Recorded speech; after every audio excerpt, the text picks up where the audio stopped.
Bismillahirrahmanirrahim. Yang terhormat Bapak Sunawan SPD MPD selaku fasilitator, yang terhormat teman-teman CGP, Assalamualaikum warahmatullahi wabarakatuh. Waalaikumsalam warahmatullahi wabarakatuh.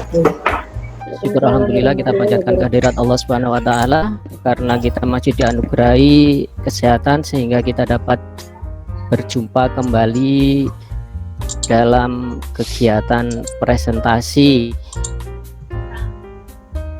Sebelumnya saya akan membacakan susunan acara presentasi pada malam hari ini. Yang pertama adalah pembukaan, kemudian presentasi, yang ketiga adalah sesi pertanyaan, di mana dalam sesi pertanyaan nanti terbagi menjadi 2 termin, yaitu 2 pertanyaan dan 1 balikan. Kemudian acara yang keempat tanggapan positif, kemudian yang kelima kesimpulan yang nantinya akan dibacakan oleh Matulen. Kemudian yang terakhir adalah penutup. Sebelumnya marilah kita buka acara presentasi ini dengan bacaan basmalah bersama-sama. Bismillahirrahmanirrahim. Acara berikutnya yaitu presentasi, tapi sebelumnya saya perkenalkan dulu untuk kelompok kami, yaitu presentasi pemetaan kekuatan pendidikan guru penggerak angkatan 3, di mana kelompok 1 terdiri dari 5 anggota. Yang pertama Bu Tutik Fatmegati selaku notulen, kemudian Bapak Kutsi sebagai pemberi tanggapan, kemudian Ibu Ratna Indayani sebagai pemberi pertanyaan, kemudian Bapak Nanang Budi Raharjo selaku pembicara, yang kelima Ibu Indah Maharani sebagai penanya, dan saya sendiri Muhammad Nur Jam'i sebagai moderator. Baik Bapak Ibu, kita lanjutkan pada acara yang kedua, yaitu presentasi yang akan dilaksanakan atau dilakukan oleh Bapak Nanang Budi Raharjo. Kepada beliau kami persilakan. Terima kasih atas waktunya. Bismillahirrahmanirrahim. Assalamualaikum warahmatullahi wabarakatuh. Waalaikumsalam.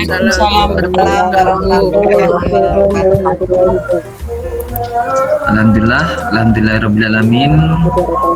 Sahabat-sahabat teman CGP dan Bapak Sunawan juga yang saya hormati, mohon maaf sebelumnya saya tidak bisa menghidupkan kamera. Nah, sebentar saya izinkan saya untuk share screen hasil kelompok yang telah kami diskusikan tadi malam. Sudah. Oke. Bismillahirrahmanirrahim. Alhamdulillah, ini merupakan hasil diskusi kami tadi malam yang sangat luar biasa, sampai istilahnya sampai kalau tidak dihentikan itu waktunya nanti sampai malam. Nah, ini ada beberapa diskusi yang telah kami bahas dan telah kami catat di sini tentang pemetaan kekuatan. Di sini ada beberapa pemetaan kekuatan yang dimiliki oleh JGP, yang dimiliki oleh kelompok kami, terutama yang pertama yaitu kekuatan yang dimiliki dari dalam diri. Tentunya setiap CGP dari kelompok 1 ataupun kelompok 2 itu pasti mempunyai motivasi untuk selalu berubah menjadi lebih baik. Itu pun kami miliki di kelompok 1, terutama saya pribadi, karena dengan adanya motivasi itu kita terpacu untuk bisa berubah. Contohnya di sini kita mengikuti CGP ini, tahun guru penggerak ini, itu karena motivasi yang ingin berubah menjadi lebih baik dan memajukan pendidikan itu sendiri. Itu merupakan kekuatan yang paling utama dari kelompok kami. Yang kedua, pantang menyerah meskipun ada kendala, tetap kita mencari solusi yang terbaik.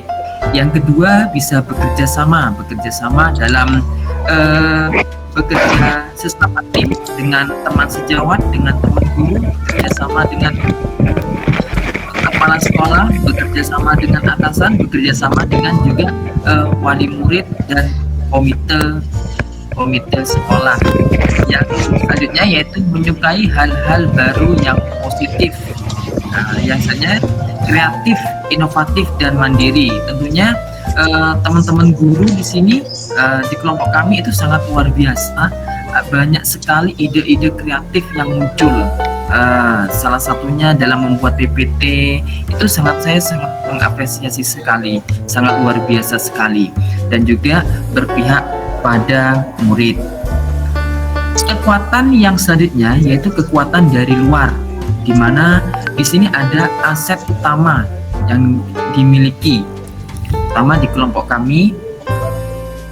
Itu yang pertama, kekuatan aset utama yaitu dari guru. Nah, di sekolah kami di kelompok 1 itu alhamdulillah seluruh gurunya sudah berpendidikan minimal sudah S1 dan sudah S1 linear, pendidikan profesi guru. Nah, yang ketiga yaitu paham tentang IT. Nah, tentunya di sini memang menjadi kekuatan dalam dunia saat ini, paham IT. Kalau zaman dahulu kita hanya dituntut untuk pinter, SQ, EQ, dan EQ. Tapi kalau sekarang ada tambahan yaitu tentang teknologi juga. Nah, kalau kita tidak paham tentang teknologi, guru tidak paham tentang teknologi, pasti tentunya jauh ketinggalan dari murid-muridnya. Nah, yang selanjutnya yaitu jumlah guru memenuhi standar pelayanan minimal. Tuh. Dan selanjutnya dari guru juga ada guru juga ada murid. Dari murid sini sudah memenuhi rombel. Sebagian besar siswa memiliki IQ di atas rata-rata dan berasal dari keluarga dengan kelas ekonomi menengah ke atas. Nah, salah satu contohnya itu yang berada di sekolah SD Muhammadiyah, SMK Muhammadiyah, itu sudah kelas ekonomi menengah ke atas, memiliki kesadaran pentingnya pendidikan, memiliki semangat belajar untuk kemajuan masa depan. Aset-aset penunjang. Aset-aset penunjang, salah satu aset penunjang yang sangat penting di sekolah yaitu lokasi yang strategis, terutama di sekolah kita itu terletak di tengah kota, jadi sangat mudah untuk dijangkau. Nah, sekolah memiliki fasilitas yang lengkap. Jadi sekolah kita itu sudah memiliki beberapa fasilitas-fasilitas yang diperlukan untuk pendidikan. Salah satunya itu uang kelas sudah memadai sesuai dengan jumlah siswa. Sudah ada lab komputer, lab IPA, ruang multimedia, perpustakaan, halaman yang luas. Setiap kelas memiliki proyektor, ada pojok baca yang cukup, dan setiap kelas itu ada AC-nya juga. Kapasitas WiFi yang besar. Jadi kemarin dengan Bapak siapa ya, Firdaus, itu sudah disampaikan kemarin ketika bimbingan itu disampaikan di salah satu kelompok kami di sekolah kelompok kami itu ada setiap kelas itu ada fasilitas WiFi 20 Mbps kalau nggak salah. Nah, itu setiap kelas, bukan beberapa kelas, tapi cuma satu kelas itu sudah 20 Mbps. Nah, subhanallah, itu sangat luar biasa sekali dan sangat menunjang sekali. Selanjutnya yaitu UKS yang sangat lengkap, musola yang luas. Nah, ini salah satu hal yang penting juga, musola yang luas. Terutama salah satu contohnya di Desa itu ada, kita punya masjid, ini sekali promosi, punya masjid yang dengan 3 lantai yang kapasitasnya dengan jumlah murid 500 itu bisa muat dan bisa memenuhi masjid itu. Yang bersih, toilet yang selalu bersih dan memenuhi rasio dengan jumlah siswa. Lapangan parkir, fasilitas olahraga, program ekstrakurikuler yang lengkap. Ada kemarin disampaikan ada silat juga, ada UKS, ada paskibra dari di sekolah teman-teman juga. Dan di sini ada aset finansial. Nah, ini sangat membantu sekali karena dengan adanya aset finansial segala program yang dicanangkan oleh kepala sekolah dan stakeholder yang ada itu pasti berjalan dengan lancar. Aset finansial itu banyak sekali berasal dari dana BOS, ada dari dana paguyuban, mungkin dari kalau misalkan negeri mungkin ini sedikit mungkin tidak ada ya, dan ada donatur juga, ada mungkin ini di swasta itu ada beberapa donatur yang memang konsen di dunia pendidikan. Nah, peranannya apa? Untuk memandanai program-program yang disusun oleh sekolah. Selanjutnya yaitu aset sosial, di mana aset sosial itu terdiri dari komite sekolah yang dengan adanya komite itu dapat memberikan masukan dan dukungan terhadap program-program sekolah sebagai jembatan komunikasi antar sekolah dan orang tua. Ini tentunya di SD, terutama saya di SD itu sangat terbantu dengan adanya komite. Jadi sekolah ketika ada program itu bisa mengajak kerjasama komite untuk mengkomunikasikan dengan wali murid yang lain sebagai jembatan. Selanjutnya yaitu orang tua itu sangat mendukung sekali program sekolah, menyiapkan sumber dana.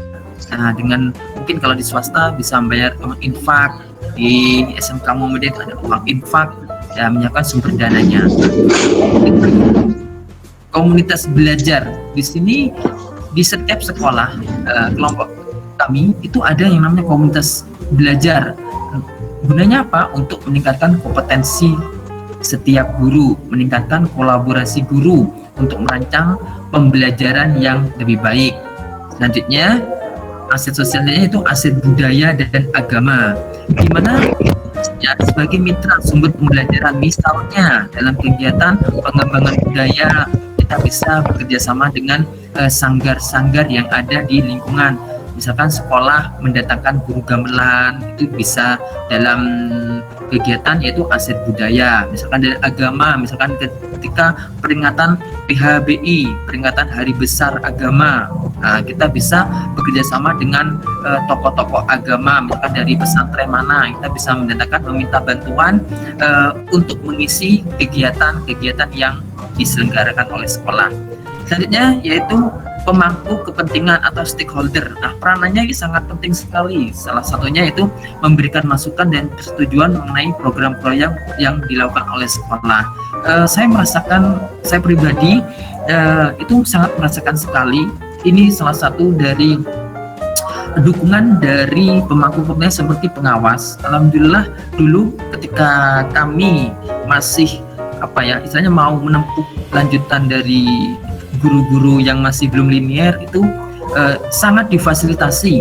Kebetulan waktu itu pengawasnya yang sekarang menjadi Kabid Bu Endang itu sangat memfasilitasi guru-guru yang ada di Sumbersari untuk melanjutkan S1 PGSD-nya. Alhamdulillah itu sangat luar biasa sekali perjuangan di pengawas-pengawas. Salah satunya itu yang dulu saya alami dari Bu Endang sendiri.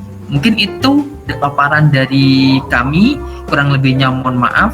Wassalamualaikum warahmatullahi wabarakatuh. Saya kembalikan lagi kepada moderator. Terima kasih. Assalamualaikum warahmatullahi wabarakatuh. Waalaikumsalam warahmatullahi wabarakatuh. Sampaikan terima kasih kepada Bapak Nanang yang telah memberikan paparan dari kelompok 1. Kemudian acara berikutnya yaitu pertanyaan yang akan dipersilakan kepada kelompok 2. Silakan kelompok 2 untuk memberikan pertanyaan. Silakan Bapak Endi yang sudah raise hand. Assalamualaikum warahmatullahi wabarakatuh. Waalaikumsalam Waalaikumsalam warahmatullahi wabarakatuh. Waalaikumsalam warahmatullahi wabarakatuh. Jelas ya, suara jelas. Kurang sedikit Bapak Endi. Oke. Kalau kayak gini sudah jelas? Halo? Ya, cukup. Terima kasih. Terima kasih saya sampaikan kepada Bapak Nanang atas presentasi yang luar biasa, promosi yang sangat bagus, yang memiliki aset penunjang yang sangat luar biasa berbanding terbalik dengan di sekolah kami yang memiliki 3 ruang untuk 6 kelas. Jangan gitu. Kedepannya kita bisa memiliki fasilitas penunjang seperti yang dibawakan tadi. Alhamdulillah, insya Allah, amin. Pertanyaan saya tentang kekuatan yang dari luar mengenai guru. Tidak semua sekolah itu gurunya sudah sertifikasi dan juga ada yang sokwan juga. Biasanya guru yang sekolah yang memiliki guru yang sangat banyak itu ada gap, istilahnya itu berpeta-peta. Ada seorang guru yang hanya mau berteman dengan ini saja. Kadang ada yang PNS tidak mau berinteraksi dengan yang sekuan, itu ada juga sekolah yang seperti itu. Sedangkan untuk menerapkan inquiry apresiatif ini merupakan manajemen perubahan yang kolaboratif. Dibutuhkan kolaboratif yang sangat tinggi, kerjasama yang sangat bagus antar tim di sekolah itu. Nah, yang saya tanyakan, bagaimana cara kita menyikapi gap ini, maksudnya yang tidak berbaur ini antara guru yang PNS dengan sekuan, ini harus segera kita pecahkan agar semuanya bisa berkolaborasi, berjalan untuk menerapkan inquiry apresiatif dalam rangka mencapai visi yang diinginkan. Terima kasih. Baik, terima kasih Bapak Endi atas pertanyaannya. Yang bisa saya ulang mungkin demikian, bagaimana cara menyikapi gap antar guru di dalam sekolah. Ya. Bisa dilanjutkan ke penanya berikutnya. Ya, silakan Ibu Agustina. Ya, terima kasih Bapak Muhammad Nur Jam'i atas kesempatannya bagi kelompok 2 untuk bertanya. Yang akan saya tanyakan adalah ini kan mengenai visi pendekatan perubahan inquiry apresiatif ya. Tolong berikan contoh konkret reformasi budaya di sekolah Bapak Ibu dan sebutkan usaha apa saja yang Bapak Ibu lakukan untuk mencapai visi tersebut. Baik, terima kasih Ibu Agustina atas pertanyaannya. Mungkin bisa saya ulang. Contoh reformasi budaya yang sudah diimplementasikan pada sekolah kami dan usaha untuk mencapai visi tersebut bagaimana? Seperti itu nggih? Ya. Ya betul Bapak Muhammad Nur Jam'i. Baik, kami akan meminta waktu untuk mendiskusikan dengan kawan-kawan kami. Pak Nur Jam'i. Iya, Bu Tuti. Oke. Ini pertanyaannya Bendi itu mengena ke saya tepat karena saya ini sukuan. Saya ini sukuan di SD yang sangat besar, jumlah gurunya 60 dan memang sering terjadi gap. Jadi cukup cocok sekali ini. Ini pengalaman nyata. Nah, kalau untuk gap itu memang namanya dalam bekerjasama dalam bersosialisasi itu pasti ada. Nah, sukuan itu memang cenderung dilihat stereotip ya, kurang kurang kompeten sepertinya seperti itu. Tetapi saya menanggapi, saya ini sudah 14 tahun menjadi sukuan, profesional sekali dalam hal persukuanan. Nah, ini saya menanggapi seperti itu dan teman-teman ini santai gitu. Memang dalam hubungan itu ada yang namanya unggah-ungguh. Kebanyakan PNS di tempat kami itu sepuh. Jadi memang harus disikapi, ya namanya sama orang tua, bersikapnya bagaimana. Untuk menghindari gap, ya tumbuhkan sikap positif di sukuannya tersendiri, di sukuannya itu tadi, bagaimana dia itu menempatkan dirinya sesuai dengan posisinya, tempatnya di mana, dan membuktikan dirinya itu memang tidak seperti yang dianggap misalnya negatif ya, tidak punya kemampuan, makanya tidak kena PNS, tidak seperti itu. Tapi ditunjukkan memang dia mampu mengajar, mungkin masih belum rezeki. Ini contoh saya sendiri. Dalam mengajar saya memang menunjukkan kedisiplinan di sekolah dan berusaha mengembangkan diri seperti ini, mengikuti guru penggerak, mengikuti PPG, seperti itu. Begitu. Jadi akhirnya guru-guru yang lain itu timbul apresiatif Kemudian ya tidak ada gap lah, malah meminta bantuan seperti itu ya. Pernah saya ceritakan kan, guru-guru sepuh itu malah minta bantuan ke saya, bagaimana caranya ini gitu. Memang tidak boleh sama sekali kalau ada sesuatu yang negatif kita sikapi negatif, tambah akhirnya gap. Jadi ketika ada yang negatif ya gimana kita di bawahnya sambil ngerangkul pelan-pelan seperti itu. Itu saya rasa seperti itu. Juga kalau ada teman-teman yang sukuannya yang terasa mungkin ada tersinggung ya, kita kayak gini ceritanya, saya ini cuma sukuan apalah ya, kita jangan tambah iyalah jangan sampai seperti itu ya, tambah ya enggak toh, ayo kita sama-sama. Itu kan namanya mereka juga memberi pembelajaran, mari kita hargai, kita juga belajar dari mereka, minimal belajar cara pengalaman hidup dari mereka gitu. Semua kan ada positif negatifnya. Saya rasa seperti itu, matur nuwun.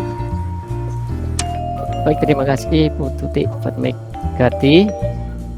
Saya ingin memperjelas mungkin tanggapannya, yaitu kita harus memiliki unggah-ungguh, kemudian berpikiran positif, intinya seperti itu. Kemudian mungkin ada tambahan lagi, silakan Ibu Indah Maharani. Baik, terima kasih atas kesempatannya. Mungkin saya akan menambahi apa yang sudah dijelaskan oleh Bu Tuti tadi, bahwa ya benar, mungkin bahwasanya sama-sama harus bisa menempatkan diri seperti itu mungkin ya, dan kita harus saling merangkul, baik itu entah itu PNS ataupun GTT. Dalam dunia pendidikan kita itu sama, hanya mungkin statusnya di BKN itu yang berbeda. Kalau PNS itu sudah tercantum di BKN, mungkin kalau masih GTT masih tercantum di daerah, seperti itu saja.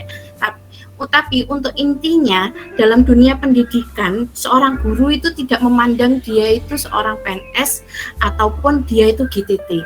Jadi untuk mengatasi gap ini, marilah kita berpikiran terbuka, kita saling menerima, tidak memandang status. Kita belajar dan kita berkolaborasi itu tidak memandang status mereka itu apa dan mereka siapa, tetapi bagaimana mereka hasil capaian yang mereka capai itu bagaimana. Tidak memandang statusnya, tetapi hasil capaiannya. Misalkan, Bu itu pintar berkreasi dengan menggunakan IT, tidak memandang dia itu dia GTT. Jadi kita ya misalkan yang PNS merasa aku PNS mungkin gengsi untuk meminta bantuan, tidak seperti itu. Jadi dalam dunia pendidikan kita tidak memandang dia itu PNS ataupun GTT. Nah, mindset seperti itu yang harus kita hilangkan dalam dunia pendidikan agar tidak terjadi gap, Pak Hendy. Jadi intinya kalau saya menggarisbawahi tadi, untuk mindset mengatakan saya GTT, saya PNS, seperti itu harus kita hilangkan dari mindset kita, karena sejatinya kita adalah pendidik. Demikian, terima kasih. Baik, terima kasih Ibu Indah Maharani.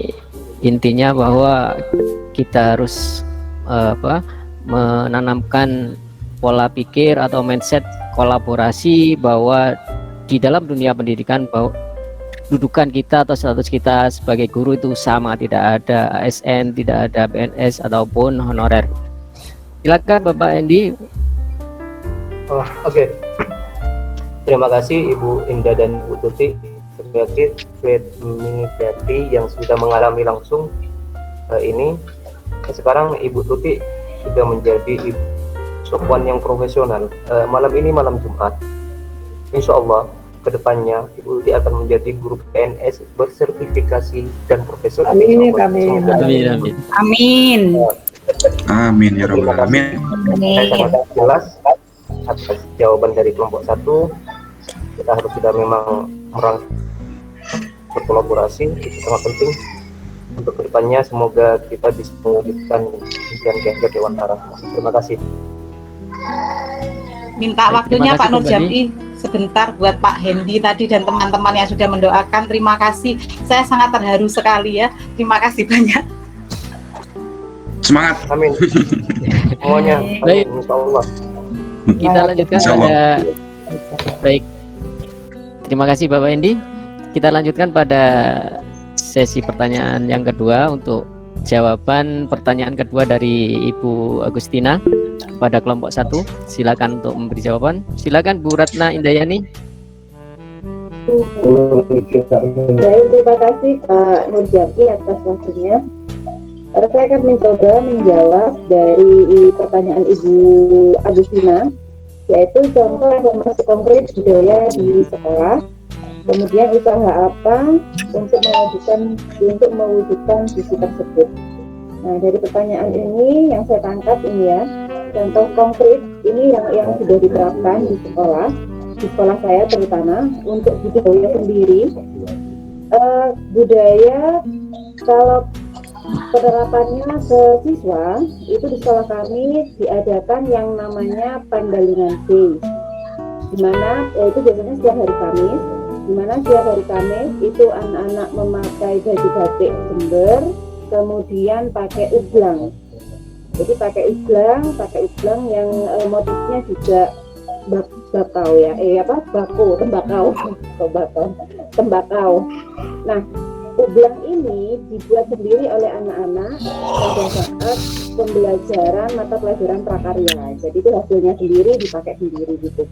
Nah, kemudian di Pandalungan Days ini satu hari itu bebas gadget, kecuali memang ada pembelajaran yang memerlukan gadget. Kemudian anak-anak itu ketika jam istirahat itu dibiasakan untuk memainkan permainan tradisional, gobak sodor, kemudian bekel, bakon, lompat tali, dan itu pun bermain dengan gurunya. Nah, itu sudah berjalan bertahun-tahun. Kemudian pada hari itu juga, kalau biasanya kita ada MIC, nah kalau pada Pandalungan Days itu full pakai bahasa Jawa dan Madura. Jadi guru IPA seperti saya ngajarnya juga pakai Jawa, kebetulan saya nggak bisa Madura. Jadi ngomongnya pakai bahasa Jawa, kemudian anak-anak juga meresponnya juga pakai bahasa Jawa. Mungkin itu contoh konkret budaya yang ada di sekolah saya. Mungkin nanti teman-teman yang lain bisa mengembangkan. Kemudian usaha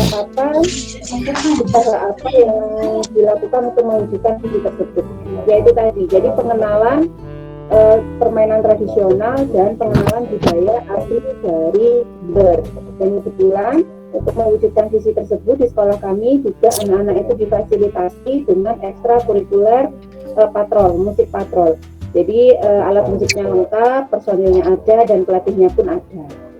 Nah, demikian mungkin bisa ditambahkan dari teman-teman yang lain. Baik, terima kasih Bu Ratna atas tanggapan dari pertanyaan dari Bu Agustina, yaitu implementasi yang sudah dilakukan diantaranya adalah membiasakan diri untuk melakukan semacam pelestarian budaya Pandalungan dan musik patrol. Mungkin ada tambahan lagi dari kelompok 1?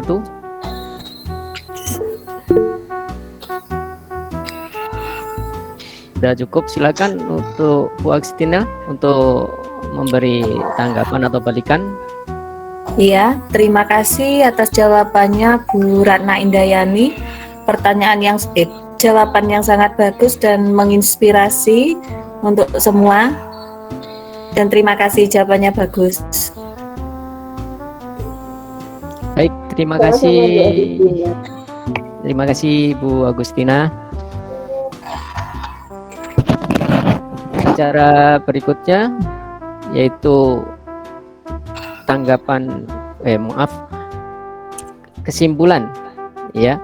kesimpulan yang akan disampaikan oleh Notulen. Terima kasih waktunya Pak Nurjati. Nah, kesimpulan hari ini adalah pemetaan kekuatan itu bisa diambil dari dua sisi. Yang pertama dari dalam diri CGP sendiri, dan ada juga yang dari luar.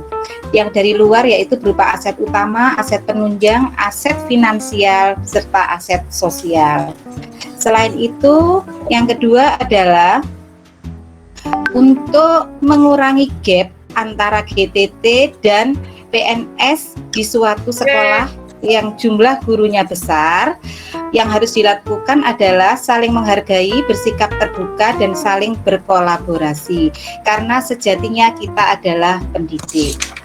Berikutnya adalah contoh konkret dari reformasi budaya, yaitu memberikan waktu untuk siswa di sekolah dalam berkreativitas dan mengenalkan budaya serta bebas gadget. Demikian kesimpulan yang dapat saya sampaikan. Terima kasih. Terima kasih Ibu Tutik Fatmegati. Demikian tadi kesimpulannya. Kemudian acara berikutnya yaitu tanggapan positif dari kelompok 2. Monggo dipersilakan. Terima kasih pemaparan yang sangat luar biasa dari kelompok 1. Dari pemaparan tersebut kita semakin banyak, jadi semakin banyak informasi, semakin banyak pengetahuan yang menjadikan kita menjadikan referensi buat kita. Jadi karena adanya geografis yang berbeda di masing-masing sekolah, jadi pada ruang ini kita bisa melakukan semacam tambal sulam kelemahan, atau kita bisa menggali lebih apa hal baik yang sudah kita lakukan di sekolah kita masing-masing. Sangat luar biasa sekali pada kelompok 1 yang sudah memberikan pemaparan yang sangat jelas, dan mari kita bergerak terus dan tetap semangat untuk pendidikan Indonesia. Terima kasih. Baik, terima kasih Bapak Guntur atas tanggapannya. Kita memasuki pada puncak acara yaitu penutupan. Marilah kita tutup presentasi pada malam hari ini dengan bacaan hamdalah bersama-sama. Alhamdulillah. Saya selaku moderator mohon maaf jika ada kesalahan pada kelompok kami, kelompok 1. Saya akhiri. Assalamualaikum warahmatullahi wabarakatuh. Waalaikumsalam warahmatullahi wabarakatuh. Kasih aplaus ya untuk kelompok 1 ya. Oke, luar biasa tampilan yang disampaikan oleh kelompok 1, yaitu telah menggali kekuatan-kekuatan yang khususnya dari dalam diri maupun luar diri, dan termasuk aset-aset di luar diri, dan termasuk di apa tadi sudah ditampilkan dari sisi-sisi yang lain itu. Baik, terima kasih kepada dua kelompok yang sudah menyampaikan presentasinya. Luar biasa. Tadi sudah dipaparkan ya tentang kekuatan-kekuatan tersebut ya. Di sini saya ingin kembali menengok ke belakang tentang motivasi dari diri dalam, khususnya bagi teman-teman CGP semuanya. Izin share screen dulu ya. Ini yang saya sampaikan tadi ya, motivasinya teman-teman CGP ya yang ada pada diri diri. Asalnya itu motivasi itu dibedakan ada 3 ya. Yang pertama motivasi bawah sadar, yaitu dorongan untuk bertindak yang pada hakikatnya terselubung bagi yang bersangkutan, tetapi dapat ditelusuri melalui perilakunya. Jadi meskipun bawah sadar, kita tuh dari perilakunya kita tahu. Kemudian yang kedua motivasi ekstrinsik, yaitu dorongan yang datanya dari luar diri seseorang. Jadi dia dapat motivasi karena dorongan dari luar. Kemudian yang ketiga adalah motivasi intrinsik, yaitu dorongan atau keinginan yang tidak perlu disertai perangsang dari luar. Nah sekarang apa motivasinya menjadi guru penggerak? Nah ini jenengan sampai pada sekarang ini sampai pada pembekalan ya. Pada pembekalan ini adalah karena motivasi kan, karena motivasi. Yang jelas yang pertama ingin menggali potensi diri untuk dapat berbagi praktik baik dalam ekosistem terdekat, utamanya yaitu sekolah. Jadi saya ulangi, ingin berbagi praktik baik. Baik. Ya. Ya. Dengan teman-teman sesama CGP kita kan berkolaborasi ya, saling tukar pengalaman baik dan sebagainya melalui pendampingan ya yang dilakukan oleh PP-nya masing-masing, kemudian di pendampingan di lembaganya masing-masing dan seterusnya. Akhirnya disitulah tercipta suatu praktik baik yang nantinya dapat khususnya ya di sekolah atau di ekosistem terdekat yaitu sekolah. Kemudian yang kedua, mengembangkan kemampuan dalam melakukan kepemimpinan dalam pembelajaran. Nah, ini kemampuan melakukan kepemimpinan dalam pembelajaran. Ini tugasnya CGP ya, menjadi pemimpin dalam pembelajaran itu seperti apa. Sudah kita kupas banyak tentang kemampuan kita dalam melakukan kepemimpinan dalam pembelajaran. Berikutnya yang ketiga, menjadi bagian perubahan pendidikan ke arah yang lebih baik. Jadi Anda semuanya ini nanti menjadi bagian perubahan ya. Ikut andil bagian atau ikut andil di dalam perubahan-perubahan pendidikan, khususnya perubahan yang ke arah yang lebih baik. Berikutnya, motivasinya guru penggerak itu adalah meningkatkan kualitas diri ya, meningkatkan kualitas diri. Kita kompetensi harus kita tingkatkan ya. Kita harus belajar dan belajar. Tidak boleh kita sudahlah aku cukup puas sampai di sini aja. Ya, itu hal yang kurang ya menurut saya belum dapat dikatakan termotivasi. Jadi meningkatkan kualitas diri sehingga dapat menjadi pribadi maupun guru yang bermanfaat bagi lingkungan terdekat. Ya, lingkungan terdekat siapa? Ya, teman sejawat kah, ya sekolah kah, ya dan lain sebagainya, semua stakeholder yang ada di sekolah tersebut. Yang kelima, memperoleh wahana untuk belajar berkaitan dengan memerdekakan pembelajaran. Ingat ya, memerdekakan pembelajaran. Murid ya harus dianggapnya sebagai sosok ya, sebagai sosok yang perlu diberikan kebebasan ya untuk mengeksplor yang ada pada dirinya. Kita jangan kekang, kita jangan kamu harus gini, kamu harus begitu dan sebagainya. Merdekakan dia. Pembelajaran yang baik adalah pembelajaran yang bisa bikin murid itu senang ya, bukan pembelajaran yang baik itu pembelajaran yang bikin murid itu merasa terbebani ya, merasa terbebani. Kasih contoh aja ya, yang kemarin ini maaf, ini yang di CGP di sini itu udah ada yang melakukan yang saya katakan ini ya, yang kemarin itu di suatu kelas ya, anak-anak silahkan buka halaman 20 ya, kerjakan nomor 1 sampai 100 ya, kemudian ditinggal keluar, gurunya rokokan di teras misalnya. Itu dulu ya, dan ini tidak ada yang di pertemuan ini tidak ada yang melakukan ini ya. Alhamdulillah ya, ya bagus ya. Jadi seperti itu, jadi jangan sampai itu terjadi. Jadi kita harus menggali potensi, kemudian mengarahkan, menuntun ya, kemudian mewadahi ya apa potensi-potensi yang ada dalam diri murid atau siswa tersebut, seperti itu. Kemudian yang keenam, mengetahui berbagai kekuatan maupun kelemahan yang terjadi di lapangan ya. Jadi tadi sudah banyak dikupas ya, disampaikan kekuatan-kekuatan apa saja yang ada di lapangan itu ya, termasuk kekuatannya pada dirinya Anda sendiri, pada murid, kekuatan di yang lain ya.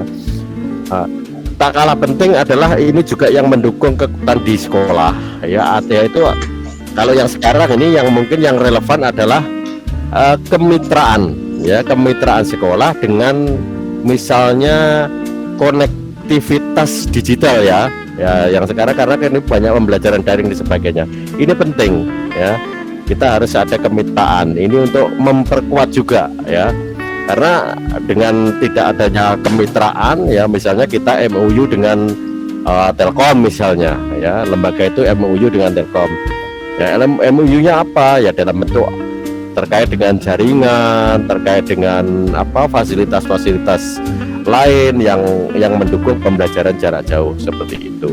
Nah, ini juga menurut saya juga penting juga kemitraan ya. Tadi belum ada yang menyebut kekuatan dari luar itu, kemitraan itu belum ada yang menyebut tadi. Nah, ini penting juga menurut saya. Kemudian yang terakhir yaitu pengembangan diri dan memperoleh pengalaman baru berkaitan dengan kegiatan guru penggerak ya, pengembangan diri ya, dan memperoleh pengalaman baru. Jelas ya, nanti teman-teman semuanya akan mendapatkan banyak pengalaman-pengalaman baru ya selama 9 bulan, sehingga itu nanti dapat diimplementasikan di lembaganya masing-masing. Itu saya kira yang poin-poin pokok yang ada pada diri CGP, motivasinya ya, kekuatannya dan sebagainya. Jadi motivasi inilah yang membuat kekuatan CGP untuk melakukan perubahan ya, kemudian mencapai suatu tujuan, yaitu mencetak atau menciptakan seorang profil pelajar ya, Pancasila seperti itu. Mari kita tutup pertemuan ini dengan bacaan hamdalah bersama-sama. Wassalamualaikum warahmatullahi wabarakatuh. Waalaikumsalam warahmatullahi wabarakatuh. Terima kasih Bapak.